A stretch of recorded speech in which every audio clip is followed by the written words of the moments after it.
The music world lost one of its biggest ever male stars in 2020 when Kenny Rogers passed away at his Georgia home. A whole host of tributes poured in for the man who also enjoyed success as an actor, producer, and businessman. But 3 years later, it was the heartfelt tribute from Dolly Parton, his Islands in the Stream duet partner, that had everyone reaching for the tissues. Gone but not forgotten, Rogers had been largely absent from the spotlight in the 2 years leading up to his death. The star had been forced to cut short his The Gambler's Last Deal farewell tour in 2018 due to ill health. His final live performance came at Nashville's Bridgestone Arena in October 2017, where he was accompanied by a whole host of star names including Billy Currington and Lionel Richie. The announcement that sent the country world into mourning.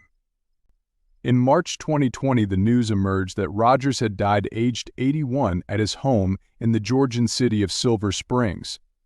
The singer's family revealed that they'd been present at the time he passed away from natural causes. They also confirmed that Rogers had been receiving hospice care prior to his death, left an indelible legacy. Keith Hagen, who had been Rogers' publicist for 15 years, wrote in an official statement that his client would be sorely missed. Fans and loved ones agreed. He said, "Kenny Rogers left an indelible mark on the history of American music. His songs have endeared music lovers and touched the lives of millions around the world." Funeral plans scuppered. Rogers' family wasn't immediately able to give him the send-off they would have liked, thanks to the ongoing COVID-19 pandemic. However, they revealed that they'd still be initially organizing an intimate service to mark his passing. And the singer's nearest and dearest also stated that they'd plan a more public celebration of his life in the future. Kenny and Dolly. From Coward of the County to She Believes in Me, Rogers scored many top 10 hits during his enduring career.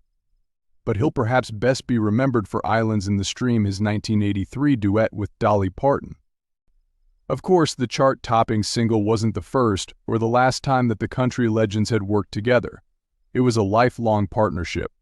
A timeless friendship. Rogers and Parton forged a friendship in the home of country music, Nashville, long before they became household names, and they continued to help each other's careers from then on.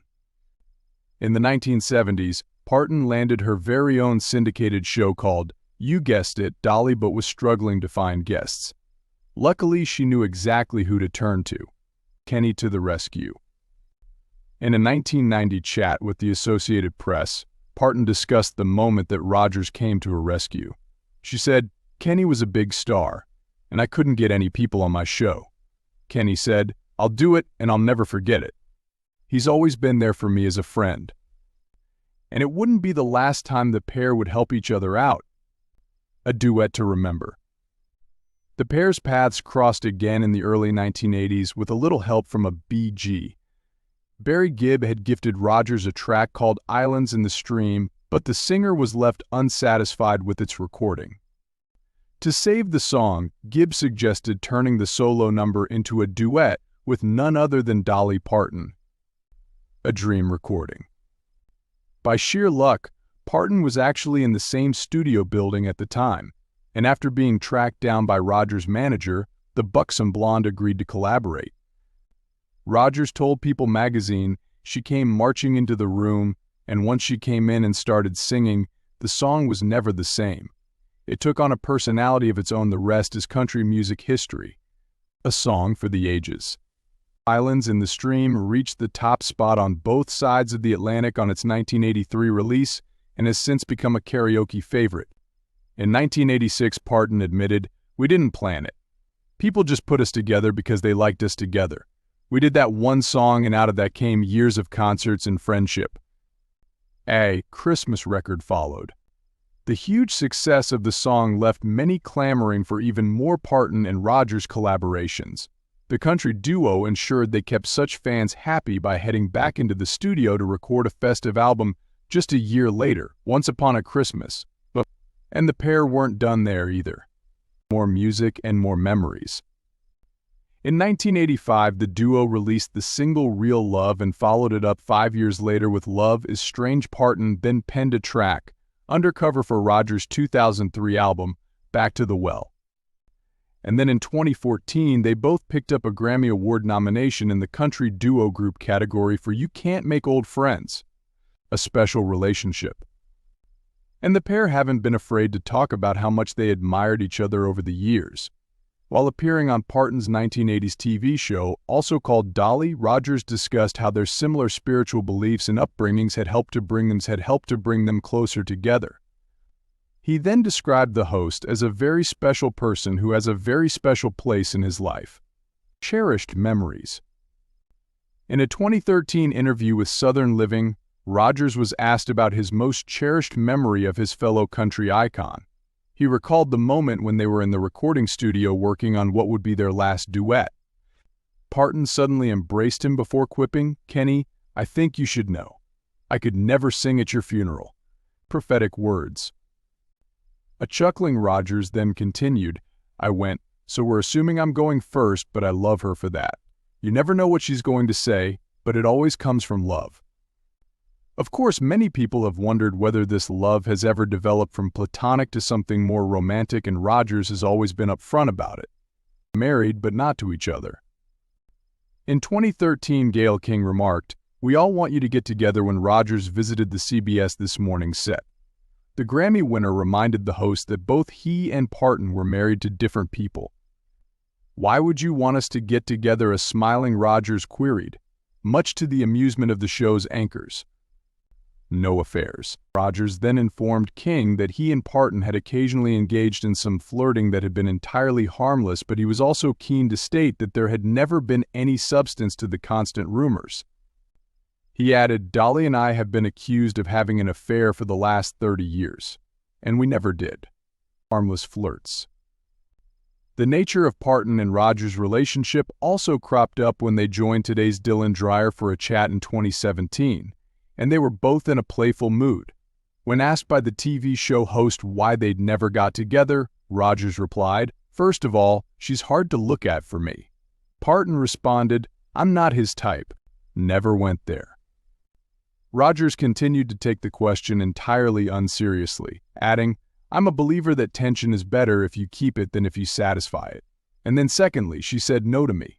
Parton then attempted to give a more mature answer, revealing, "You know what? We were almost like brother and sister, so we just never went there." Long-lasting friendship. Parton then reflected on why she thought her friendship with Rogers had lasted for so long. She said, "We're so much alike. We know the same people. We laugh at the same kind of jokes. I tell jokes and I tell him not to tell that I told the joke." Then she was asked about their all-time favorite duet together. "You Can't Make Old Friends." Parton replied, "I really love You Can't Make Old Friends. We love that because it's so personal to both of us." The star also mentioned their signature hit before Rogers chimed in, "I think the memories play a big part in Islands in the Stream. I think when you look back on anything, it's kind of the impact it had on you and your life at that time." A fond farewell. The longtime buddies were speaking ahead of Rogers' farewell All In for the Gambler show, and Parton, who was also performing at the concert, admitted she had mixed feelings about the night. She told Dreyer, "I don't think I feel as scared and as empty as some of the fans do, because Kenny and I are friends, and I imagine that we can go visit and maybe once in a while light into a little bit of a song or two." A heartfelt tribute. Of course, Parton sadly didn't get the chance to visit her regular singing partner on many more occasions. Less than 3 years after the pair shared the stage for the final time, Rogers passed away. Parton shared her shock at the news with her Instagram followers and delivered a heartfelt tribute to her longtime comrade. Comfort to her fans. In her unmistakable Southern accent, Parton began her post, "Well, I couldn't believe it. This morning when I got up and turned on the TV, they told me that my friend and singer partner Kenny Rogers had passed away." Sitting in front of her piano, Parton then offered some spiritual words of comfort, a light in the darkness. "And I know that we all know Kenny is in a better place than we are today," Parton added. But I'm for sure he's going to be talking to God sometime today if he ain't already. He's going to be asking him to spread some light on a bunch of this darkness going on here. Love, always. An emotional Parton continued, but I loved Kenny with all my heart. My heart's broken and a whole chunk of it is gone with him today. And I think I can speak for all his family, friends, and fans when I say that I will always love you. This was, of course, a reference to the iconic song Parton wrote, and that was later covered by Whitney Houston. A moving tribute. The Country Music Hall of Famer concluded her heartfelt social media tribute by showing followers a framed picture of herself and Rogers. She then addressed her old friend directly, telling him, "God bless you, Kenny. Fly high straight to the arms of God, and to the rest of you, keep the faith. A wonderful man and a true friend." Parton also captioned the video, "You never know how much you love somebody until they're gone. I've had so many wonderful years and wonderful times with my friend Kenny, but above all the music and the success, I loved him as a wonderful man and a true friend. So you be safe with God and just know that I will always love you, Dolly." Remembered 3 years later. Parton has continued to pay tribute to her friend over the years, including through a memorial concert. But 3 years after Rogers' death, she also spoke to people about her loss. "I miss him so much," she said in March 2023. "I've lost so many wonderful people in my life in the last few years, and the pain was still real. A special friendship. Kenny, he was very, very dear and special, and I never get tired of hearing us sing all the years that we were on stage together," Parton continued. You know how sometimes you get tired of singing something because it just becomes routine? But I would always lighten up when that particular song, Islands in the Stream, was due in the set list. I never got tired of Kenny's voice. It just always made everybody feel so good in the audience, and the audience always loved singing it, Parton said. I never got tired of Kenny's voice. Unfortunately, though, Parton has found it difficult to perform You Can't Make Old Friends. We recorded that song just in time, said Parton, and now I can't hardly sing it. Meaningful moments. But that doesn't mean she doesn't still love it. You can make new friends that feel like old friends, but there's just something about the people that have spent years together, Parton said. You have a history, and you learn about each other inside and out. I knew Kenny very well. We're very similar. We're like brother and sister, really. More tributes. Parton wasn't the only major celebrity to post a tribute to Rogers, though.